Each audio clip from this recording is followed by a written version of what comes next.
Bismillahirrahmanirrahim. Assalamualaikum warahmatullahi wabarakatuh. Teman-teman di sini pernah kepikiran nggak? Gimana caranya bisa bikin bisnis yang bisnis itu nggak cuma jalan, tapi juga berkembang pesat dan bisa bertahan lama. Nah, banyak orang yang dia itu bisa memulai bisnis. Dia itu memulai bisnis dengan nekat.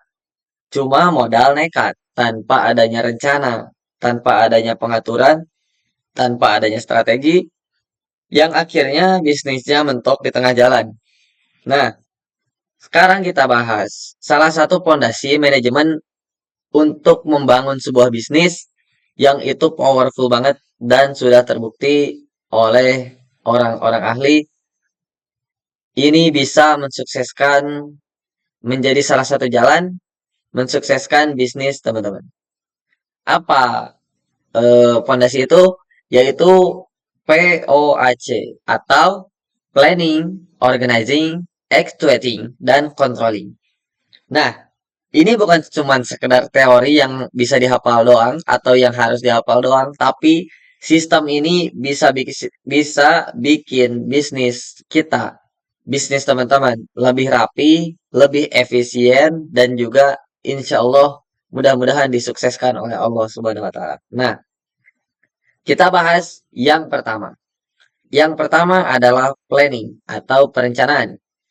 Setiap kesuksesan yang besar itu pasti dimulai dengan perencanaan yang matang. Nah, kalau kita nggak tahu mau kemana, mau dibawa kemana, kemana arahnya bisnis kita ini, ya pasti bakal nyasar. Bener kan?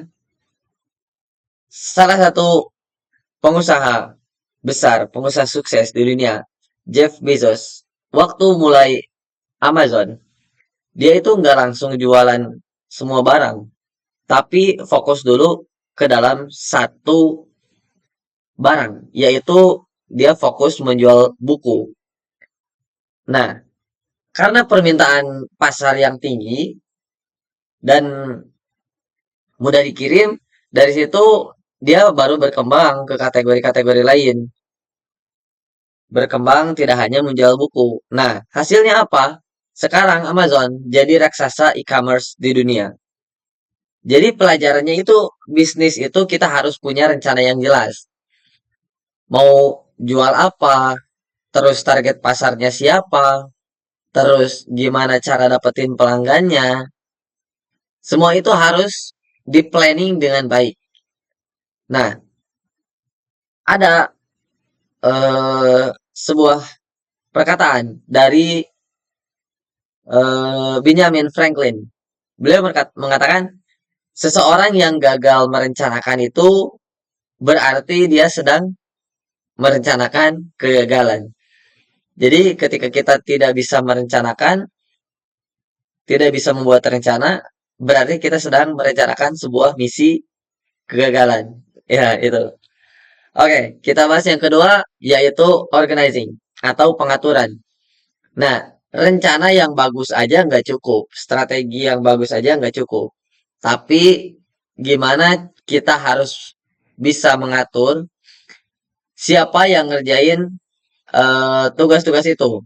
Jadi harus diatur siapa yang ngerjain biar semua jalan sesuai dengan tracknya. Contoh, Elon Musk di Tesla itu dia tidak hanya memikirkan membuat mobil listrik saja, tapi juga menyusun tim ahli. Tapi eh lihat menyusun. Jadi tim ahli ini dari berbagai bidang. Ada insinyur mobilnya, ada pakar dari untuk baterainya, terus hingga menyusun software developernya.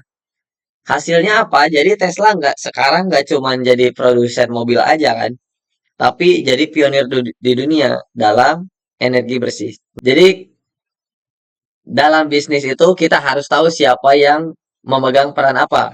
Kita harus bisa mendelegating tugas-tugas kepada tim kita. Jadi ada tim marketing, tim produksi, customer service. Semua itu harus terorganisir dengan baik supaya tugas-tugas itu tidak bentrok.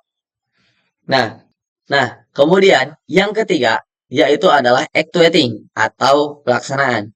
Rencana udah ada, strateginya udah ada, timnya udah siap, bagi-bagi tugasnya, delegatingnya udah terstruktur semuanya. Sekarang waktunya action. Nah, action ini adalah fase yang paling krusial. Karena kalau kita cuma membuat rencana, cuma membangun tim, cuma membuat strategi, tapi nggak dijalanin, nggak ada actionnya, ya sama aja bohong. Contoh, Sam Walton, pendiri Walmart, itu nggak hanya dia nggak hanya duduk di kantor, di ruangan, duduk di kursi empuk, tapi turun langsung ke lapangan, jalan-jalan ke tokonya kompetitor, terus ngobrol sama pelanggan. Nah, dan juga dia ngecek stok barang langsung di perusahaannya. Kenapa? Karena dari situ beliau mengerti sebuah kebutuhan pasar dan terus bisa berinovasi. Hasilnya sekarang Walmart jadi perusahaan raksasa retail di dunia kan. Jadi yang dapat diambil adalah bisnis juga seperti itu. Jadi kita jangan hanya berbicara strategi aja, jangan hanya berbicara perencanaan saja, tapi harus bisa berani mengeksekusi ide-ide, strategi-strategi perencanaan yang sudah kita buat. Kita harus terjun langsung biar tahu apa yang perlu diperbaiki atau yang perlu dievaluasi. Kemudian, yang keempat, yang terakhir adalah C, controlling atau pengendalian atau pengontrolan. Jadi, setelah semuanya berjalan, setelah kita menyusun strategi, menyusun tim, kemudian sudah action. Nah, ketika semuanya sudah berjalan, kita pantau terus, jangan sampai yang sudah jalan ini malah lepas kendali, malah lepas kontrol. Jadi ini kayak ibarat kita mengendarai sebuah kendaraan, kayak setir mobil, kita harus selalu lihat speedometer, kita harus selalu lihat eh, indikator bensinnya, dan kita harus melihat jalanannya. Jadi contoh Walt Disney setelah sukses dengan film-film animasi, dia nggak berhenti sampai situ. Dia terus mengontrol kualitas animasinya, kualitas segi alur ceritanya. Bahkan dia berani stop produksi kalau misalkan hasilnya tidak sesuai dengan ekspektasi. Nah, itulah kenapa sekarang brand Disney itu masih kuat sampai sekarang. Dalam bisnis juga kontrol itu sangat wajib dan itu sangat penting. Kita harus bisa mengecek penjualan, kita cek performa tim kita. Terus juga kita harus bisa mendengarkan feedback, keluh kesah dari pelanggan kita. Semua itu harus dipantau agar kita tidak kecolongan, agar bisnis kita berjalan dengan lancar.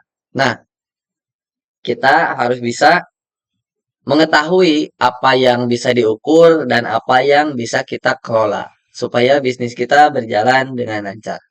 Nah, jadi teman-teman, POAC itu bukan cuma teori doang ya, tapi ini sistem yang bisa kita terapkan di bisnis kita. Dan juga bahkan bukan hanya di bisnis, tapi di kehidupan kita sehari-hari. Kita memiliki planning yang jelas, organizing yang rapi, kemudian actuating kita yang berani, kita harus berani dalam beraction, dan juga kita harus melakukan controlling yang tepat dan yang ketat. Nah, insya Allah kalau kita menerapkan itu semua, insya Allah mudah-mudahan kita dimudahkan oleh Allah Subhanahu wa taala dan juga diberikan kesuksesan. Cuman tinggal nunggu waktunya aja. Mudah-mudahan video ini bermanfaat. Itu yang dapat Anda sampaikan.